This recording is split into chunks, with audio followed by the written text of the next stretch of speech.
together we can change our destiny.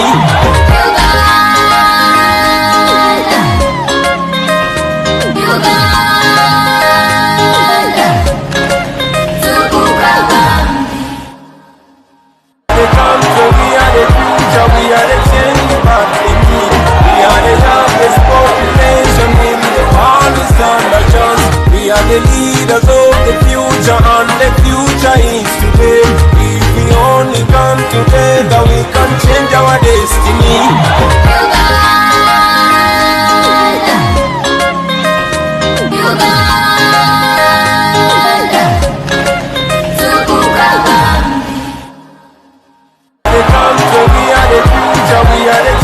Causing the separation, who is beating and killing the people?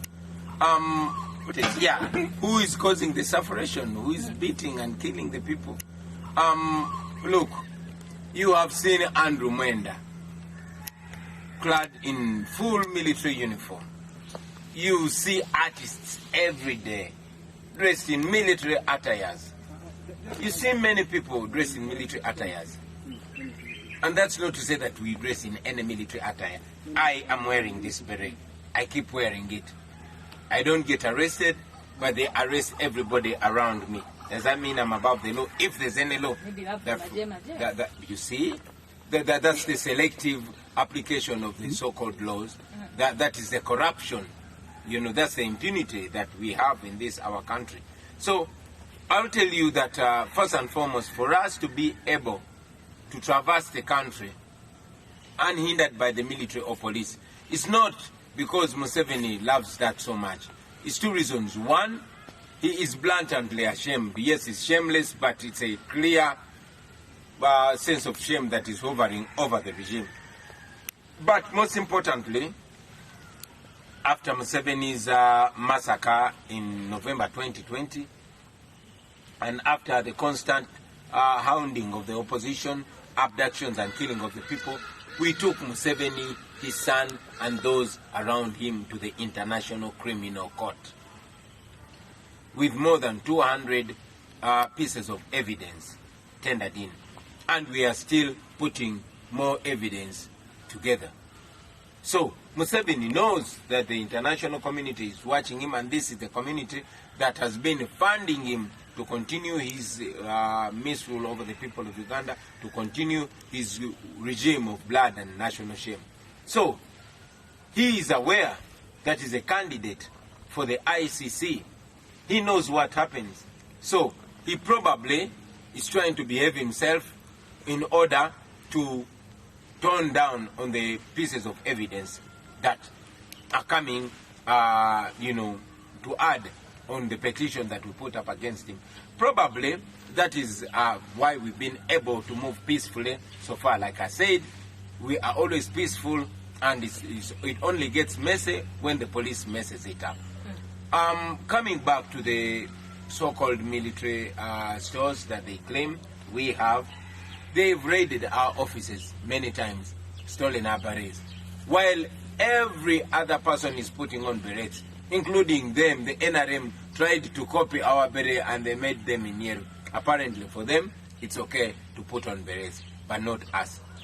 All this they are doing because they are trying to look for any reason to arrest, torture, and incarcerate our supporters. Berets, none of them has been convicted. You know, all of them have been tortured, incarcerated for lengthy time, some years, but they've been released. So it's another excuse. It comes out of fear. Yeah. The Electoral Commission has issued its roadmap for the 2026 general election. I would want to find out from you. I'm sure you've read it. Does it answer the questions that were left during the 2021 general elections? It doesn't answer any question. We are not so bothered by the Electoral Commission's roadmap, because you know what? One of the reasons why they issued that roadmap was probably for them to ensure that the people of Uganda go past the 2021 rigged election.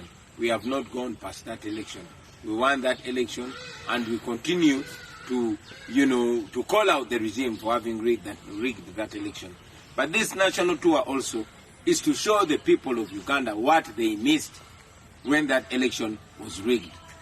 We had a program, which program we continue to highlight, a program of a return to democracy, return to civilian rule, a program of a revamption of the economy, you know, an absolute fight and crushing of corruption, which corruption General Museveni has been the chief priest of, you know, and many other things that I cannot in very quick minutes, you know, detail.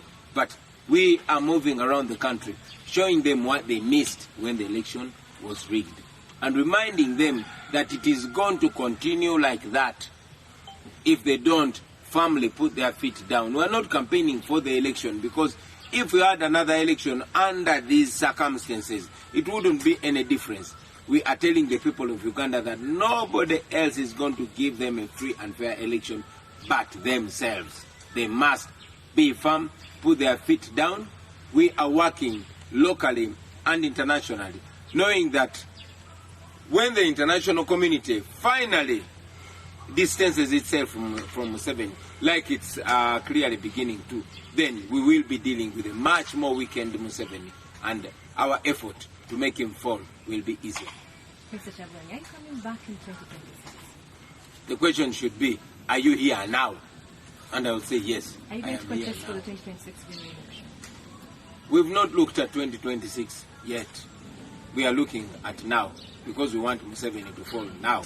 We want to change the circumstances now. We want the factors to change fundamentally now. So, talking about 2026 is telling our people to relax and wait for 2026, and that would be immoral, that would be wrong. We want to deal with now, so that we have, you know, some success even before 2026. If it reaches, it must reach with a very, very weakened Museveni or a destroyed Museveni. But many think with this broad tours that you're taking out, it's one of the strategies. You're trying to position yourself. Everybody has a right.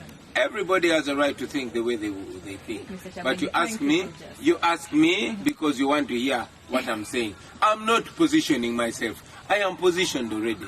Ritah, you're interviewing the guy who defeated Museveni. You know, I was elected by the people of Uganda. So if it was going for another election, I know I would beat Museveni or anybody very easily, because we've beaten them before. So I'm not campaigning to be voted. I was voted. I am pushing this campaign of reawakening and self-assertion, so that the people of Uganda can be able to defend their will. You know, not just to take them into an election when they are a weakened population. We have to have a vibrant and fired up population.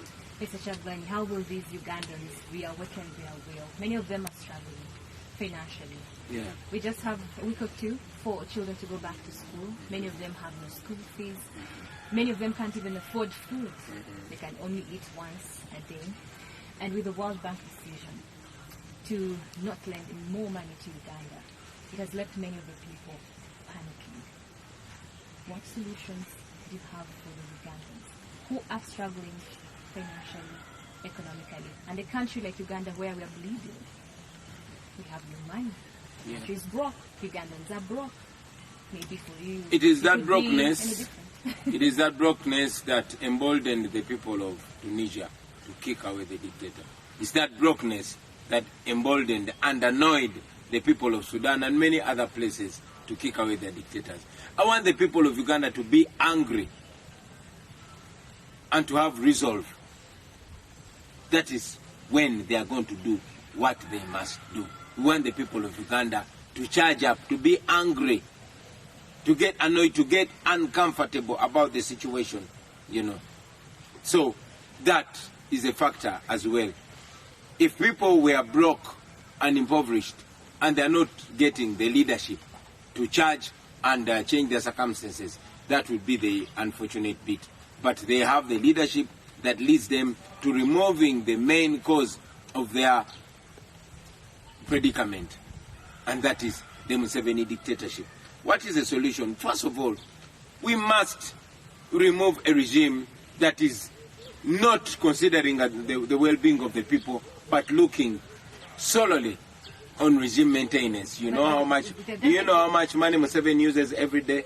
2 billion shillings. But also, you know, there have been empowerment programs for the people of Uganda. Those are hoaxes. Those are lies. Those are, you know what Chiwani means? Those are Biwanis. Those are hoaxes. Stated from Mentandikwa, Bonaba Gagaware. Now you have PDM and all that. All those are hoaxes. They are lies. You know, people don't need handouts. People need policies that would make them self-sustaining. You know, we are rich. We have a rich human resource which is not empowered at all. People are overtaxed. You know, that's why they keep running out of the country. See how many Ugandans leave the country every day to look for better, you know, pastures. Agriculture has fallen completely. The economy has been, you know, hijacked by a few elite, you know, who are connected to General Museveni and his family. So that and more is supposed to annoy the people and remove this dictatorship so we can be able to realign. You get my point?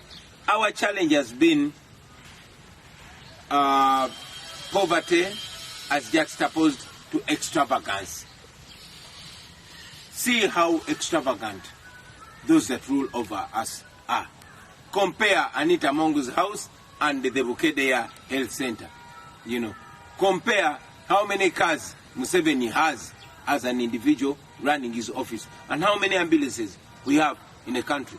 Compare the money that is spent on security and weapons of destruction as juxtaposed to the budget in the healthcare sector. Compare the salaries of our teachers and their working conditions. So all that has to change. It only changes when we change the head, because the priorities. And with this World Bank decision today, the government is saying they're going to cut expenditure. What are some of those areas you think we should be focusing on if we are to raise revenue by ourselves and don't have to use? First of all, crack down on corruption. Crack down on corruption. According to URA records, we lose 10 trillion every year that we lose to corruption. Sorry? We lose about 20 trillion. You see, now I'm even underestimating it. 20 trillion lost to corruption. We know who the corrupt people are. We know who the thieves are. They went beyond stealing money. They even steal iron sheets. These are the people around Museveni. Crack down on corruption and channel that money to help the people. That is number one. You know. Number two, you know, realign on our expenditure. Why must we spend all that money on administration? See how many ministers we have. How many ministers did Obote or Amin have? See the presidential advisors, the RDCs. Now those that are in power, look at how their convoys move and how much money they spend. So just those two things alone can fundamentally alter our circumstances as the people of Uganda. Then invest in healthcare. Make sure our people don't die stupidly like they are dying. And others, like I said, I would take the whole program just talking about our solutions. This whole issue of the World Bank decision remains a serious threat to this country and to the people that you lead, the people you want to be with them. Because many of the programs are supported by World Bank, you know, donations and all that. Meaning Omuntu Wawansi will suffer as a result of World Bank, you know, not giving money. They stole it. Museveni and these people. Remember what happened to the Gavi funds? Stole it, Museveni and these people. You know what happens to the money that comes in to support refugees? Stolen. Okay? The only difference is that they've been stealing the funds that we borrow, which funds you and your child, me and my child and our grandchildren are going to pay. They've been stealing it. Now they're stealing taxpayers' money. In any case, they've been stealing 20 trillion of taxpayers' money annually. So the Muntu Wawansi has been suffering and will continue to suffer because these are thieves. Okay? And I'm being blunt because that is what they are. These are thieves, you know. The international funds were not helping us anyway because they were being lost in corruption. And those that were not lost in corruption were being used to subjugate us.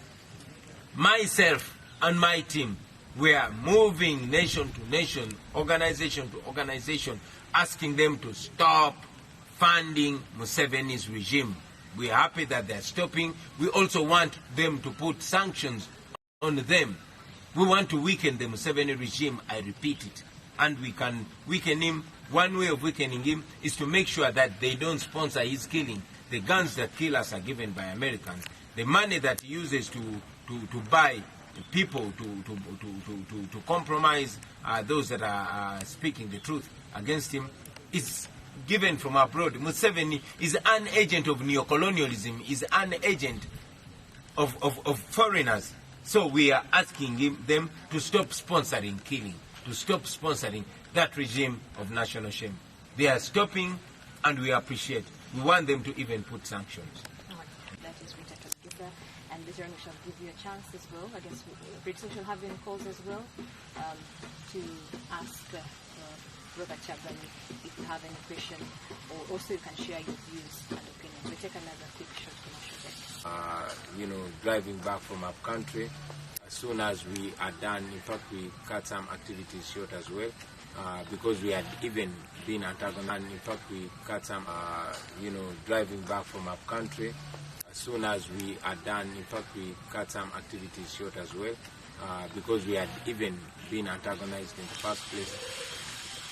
We don't take these threats lightly at all.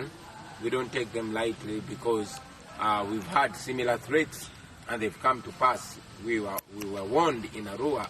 I was told that there was an attempt on my life, and as it all turned out, I survived narrowly, but my driver did not survive. The late Yasin Kauma, may God grant his soul perfect peace. Now, we know that the regime has made attempts on my life numerous times. I've survived gunshots, you know.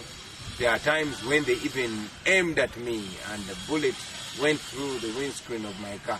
So they've taken attempts on my life numerous times. Therefore, I cannot treat any threats lightly. Yeah. And I would want to find out from you, such as ordinarily, for such threats that issued, when you receive such information, you would have to inform the security officers. Did you do that? The security officers, the same security officers that are responsible of having tried to eliminate me? Are you not aware that it is the SFC that shot and killed Yasin Kauma? Are you not aware that it's the military that ran over Frank Sentes and killed him? Are you not aware that it is the Uganda police that killed Ritah Kemigisha? Are you not aware of that? But it's a standard procedure.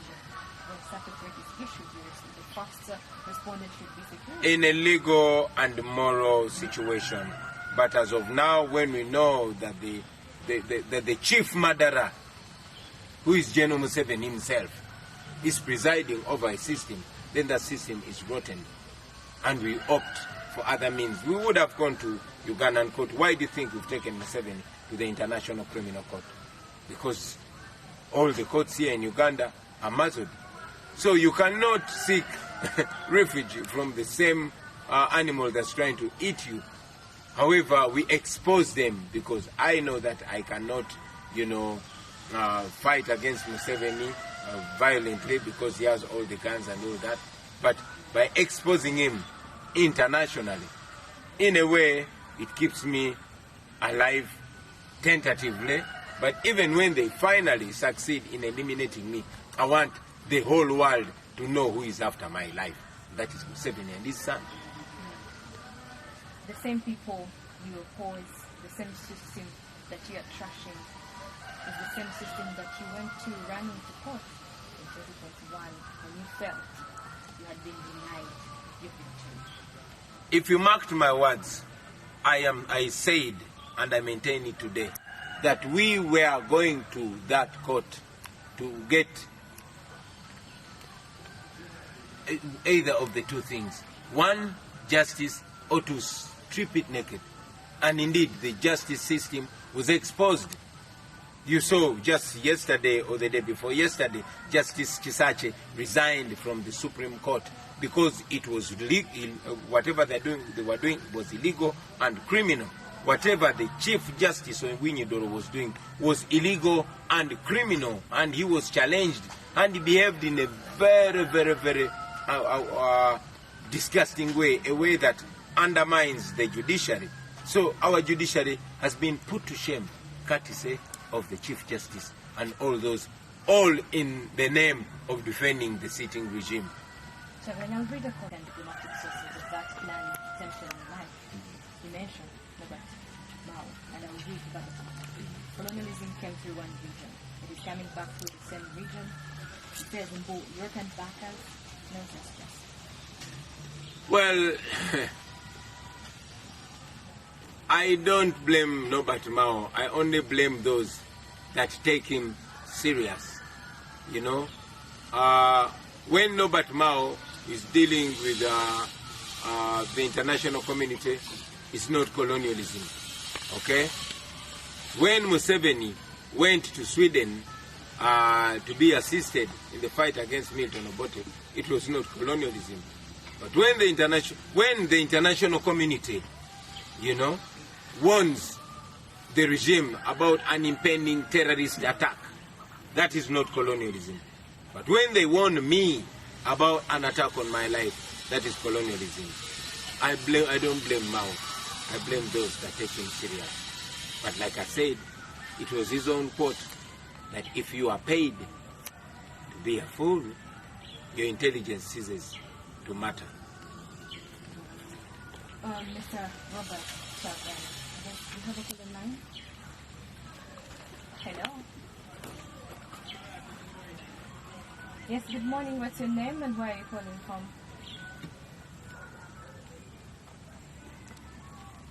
Hello, good morning. That I will not defend or shield the corrupt. No. Corruption will be treated the way it is treated in Japan or China. And the contradictory remarks involved that. But I'm not contradicting myself. What are the contradictory remarks? Can you note them for me? Seeking your clarification. It says in your first conference you said it is good, and now you said it was bad, you think, and now you No. I say that the World Bank, what they did was good. The reason that they gave was so selective. Okay? It was a long time coming. Museveni has been killing people, abusing human rights. He killed people in Kasese. He massacred people, including women and children, in the most degrading way. He killed people in Kayunga. He killed people around Uganda, the whole of Uganda recently in 2020, November. So that was a long time coming. It should have come much earlier, not only tagging it on this new law, but they should have tagged to human rights that have been abused, because the first human right is the right to life. I have another question here from the one in Mwezi. He says, at 30 years, when you're driving an Escalade worth about 200 million shillings in a poor Uganda, where Museveni has stolen everything and made all Ugandans poor, and he says, where did he get it from?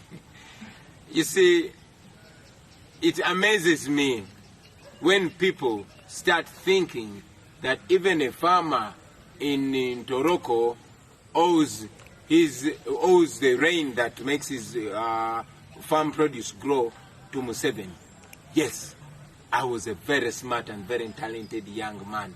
I got successful much earlier. In fact, if we were well governed, I would be much more successful, you know. Yes, by the time I came into politics, I was probably the richest artist in the country. I continue to be successful. That is according to my business acumenship. Of course, with all the challenges, with the messed up infrastructure, with the corruption that is ongoing, I was able to make it. Imagine if we were in a better Uganda. Maybe I would be Jay-Z. So it is Museveni's fault that I'm not Jay-Z. Yeah, maybe I would be at that level. And I'm trying to create a better country so that you can also be as successful as I was able to be, you know. If in any case, I would have kept quiet and enjoyed my success as an individual. But I'm trying to make it possible for you, because it shouldn't be only me. It should be all the people of Uganda. So many people that have not been as lucky as I am have left the country. I was an artist, and back then art was not as attacked as it is now. I doubt that it's possible for artists to benefit from their art like our generation did. Mr. Chavlayi, speaking about that, at KFM, we are a station of better information and the best music. And like we said, before we go to know Robert Chavlayi, same time, we knew Bobi Wine, the ghetto gladiator, the ghetto president, all the names that they have called you from the time you are doing music. Let's speak about the creative industry as it is right now. And I want to find out from you what way ahead for this industry, because we're seeing a number of challenges varying in this industry, and many have attributed it to the political divide. Yes. They're saying politics is destroying this industry, and many have said it has been more evident from the time you left that dancehall starship and joined politics from MP to now a presidential candidate, leader of a whole, political movement of political party, I should say. Which way forward for the troubled creative industry in this country? I'll tell you that if I was a trader, trade would be in danger. If I was a teacher, the teaching industry would be in danger. If I was a medic, that sector would be in danger. Why? They are attacking the music industry because it produced a person that is giving them headache. That's Bobi Wine. And they are scared that the music industry could produce another Bobi Wine. That's why they're trying to muzzle it and own it up. Unfortunately, the slow-thinking artists think that me that brought attention to the music industry is the problem. The problem is those that are fighting the industry. They've been watching the music industry. They have been fighting every effort to promote the music industry. Right now, Dr. Hildeman, who is a fellow artist and an NUP MP, was given leave to draft the copyright law as amended. But the regime is trying as much as possible to ensure that the artists don't have a policy that empowers and protects them. Why? Because they are supposed to remain beggars. Unfortunately, Museveni, the same script that he has been using on religious leaders, on traditional leaders, on special interest groups, is the same style that he's using with the artists. Divide and rule. Throw some money among them and see them scatter. See them tear themselves apart because of that little taxpayers' money that they're giving them. The solution to this industry is the enactment of a detailed and beneficial copyright law. And not only enacting it and having it passed, but enforcing it. The same way Nigerians are benefiting from the music industry. They have oil, but the entertainment industry is the most robust in Nigeria. We have more talent than Nigeria here. I actually saw you make that open criticism against other musicians in the country at the burial of Kato. It was not a criticism, it was an eye-opening. It's only an idiot that sees an advice for an insult. I want to find out from you why you think musicians in this country have not joined up, come up together to form that one loud voice, to fight for something that I think is of great importance to them, that matters to them. Because, look, the other day we saw Conscience win about 600 million shillings because of copyright. Yeah. Why are they not coming together to rally behind and support Hildeman to have this? Artists are not coming together because majority of them don't look beyond Friday night. Majority of them don't look far. And others, unfortunately, many of them are not smart enough to see through their lies. They are being used against themselves and against their own colleague. It was a blessing to the industry for one of us to see that is challenging for the top seat. If I was a teacher, I believe all teachers would be on my side. If I was, from any other sector, all my colleagues would be on my side because they know that I have the best interest of the music industry. I'm a music man before anything else, you know. But because, of course, like I said, some of them don't look far, and others are so covered with petty issues like petty, you know, ego and all that goes with it. So they are being used against their own selves. Each one of them is looking for a quick buck to make. Each one of them is looking for quick money. But they don't know that they are rich, and I've been telling it to them. Unfortunately, they never learn. Not Saban, Bobi Wine. There is a new case on the block, the one NNC, and who has since declared himself the ghetto president. And many have said this could have been a direct attack to you, whom many knew as the ghetto president himself. But also in a way it has created an harmony within NUP supporters and the ghetto people that you lead. Do these words that fly around from NNC and his camp concern you and bother you? I'll tell you, my sister, that we focus on serious matters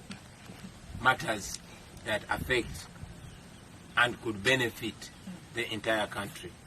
I wouldn't really want to vulgarize and reduce national issues to individuals. Artists are artists. I've been there more than 20 years, and we show examples. Some learn from our examples and others don't. But the target that I have is to offer as many good examples as possible. So I would, at this juncture, advise all people, especially music lovers, to major on majors and minor on minors. And I would like to pick your thoughts on this whole issue of tokenism. It is one thing that has made musicians get divided, that is killing the music industry, that has killed politics. Today you will have a one Twaha with Bobi Wine. He will be given some money, he will be funds. And we've also seen these divisions within musicians themselves. The whole issue of the Ritah Kemigisha. Well, tokenism.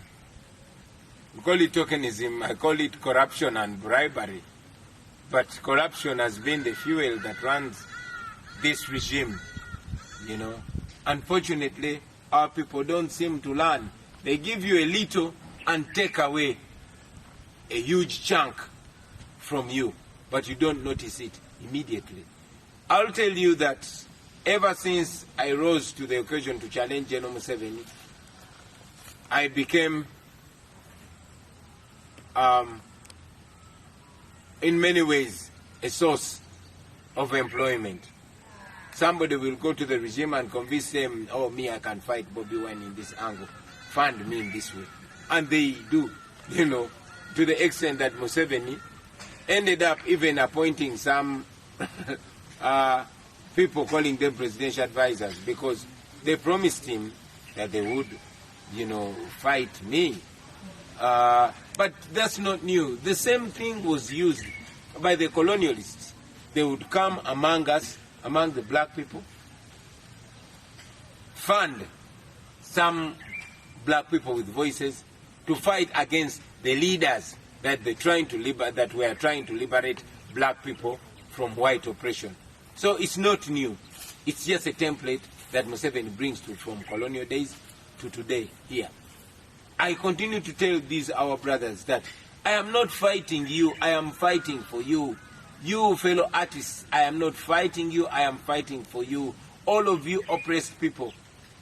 It is like, you know, under the great late Aman Vasu, they talked about it. He said, Abasibe okulwanira mukomera libabola lya magezi. When you find prisoners fighting within a prison for any of them to be the head of where food is being served, you know, it's a shame. They should be fighting to get the key so they can break loose and be free permanently. But when we shall take another quick shoot commercial, but when you do get back, I'll pick your thoughts on this whole issue of battles that we are seeing, and also find out if you still miss the stage. But Wayne, I want to find out from you, your stand especially on this whole thing of battles, and as a person who's spent in the industry over 20 years, if this is the right way to go, yourselves having had battles that were not only lyrical, but also turned ugly sometimes on the bloody, from the Firebears, Gaga Million Island, and all that. You think this whole thing of battles is the right way to go for this industry? We have Sugar Cindy up next. Yeah, thank you. As an artist, I grew, I transformed from youthful levels to mature levels, and now progressing to elderly levels. We had our own share of fights. I personally was involved in quite a number of physical fights. However, as we grew up, personally, I believe that my energy went more from the body to the brain. And yes, we still had contestations. And those contestations, we agreed to take them to the microphone. And you remember that I battled our brothers. First, I took on Chameleon, then later Baby Cool.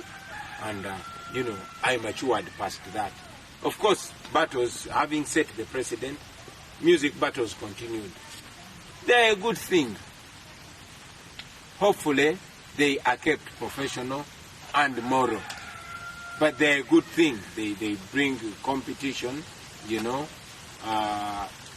the music industry. And it also creates that spark that makes music more competitive and therefore more enjoyable.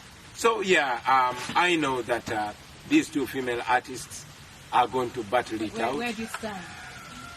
I am an elder. All these two are my sister. Of course, I have my favorite, as an artist. I have my preference on one of them. But I don't want to be seen to say, okay, this one over this one. It shows you that even when artists are having concerts, for example, tomorrow, Navio and it's actually today Navio and Gravity are both having concerts. Navio is a personal friend of mine. I've worked with him on 2 tracks, Badman from Kamocha and Number One, and I have great respect for Navio. He's such a talent, and he's a personal friend to me, and I owe him support. But at the same time, Gravity is also an artist in Uganda. He might not be a friend, but I also, as an elder, I also owe him that, push, because I don't want to be seen to favor one over the other, even if I have my own favorite. So the same way, let the supporters of Cindy go and support, and let the supporters of Shiba also go and support. In my position as a leader, I am constrained to point a finger on one, although I have my personal favorite. I mean, your music is going through out there various platforms. We saw how the world, the people went into a craze when the microphone was smuggled to your table at the Zex Landy show. Did you miss seeing that? Of course, man. Of course I miss stage because I am Bobi Wine. And there's no other Bobi Wine. So I know my fans miss me on stage. I also miss that I am full of a vibe, but I'm so committed to national duties that I find very little time for music. But every once in a while when I get an opportunity, why not vibe, for a minute or two? I definitely miss the stage. And after the struggle is over, I hope that I will still have the energy and vibe to also enjoy music and enjoy the stage. The stage is my place. The stage is my playground. Let's go back to the vibe of the Wake Up Uganda tour.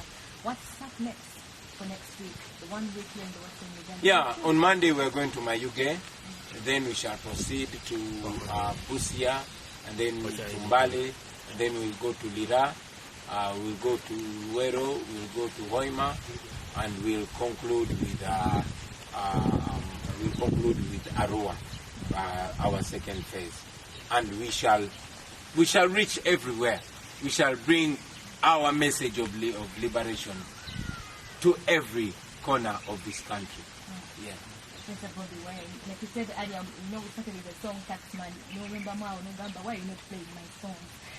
Producer was like, why not? Just a cappella, and we conclude this show. A cappella, oh my God, now what do I do?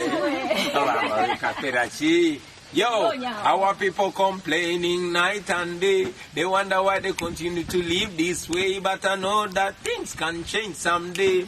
If we really want them to change anyway. Yo, Uganda, land of abundance. But Ugandans living in deficiency. Museveni wants life presidency. We must abandon that silly tendency. Uganda rich but Ugandans poor. Because the leaders, them drunk on power. They run nation like family affair. The citizens suffer, but they don't care. We should be united forces of change. The only way to get a liberation now. United forces of change. All of us must come together as one now. I can just back you up, so good to see you another voice. Right? Speak on the microphone. Oh, yeah. But thank you so much, Bobi Wine. Thank you very much for having me. Salute to all our friends. Go out and support your artists. Peace out. Thank you so much, Rebecca, for having the conversation. What is beneath his Wake Up Uganda tour. My name is Ritah Kemigisha. Until next Saturday, have yourself and go out there. This is a message to the government. I've come to Parliament and taken an oath to protect the Constitution of Uganda. Somebody had to speak for us. We are fighting for freedom. This is a message to the government. I've come to Parliament and taken an oath to protect the Constitution of Uganda. Somebody had to speak for us. We are fighting for freedom.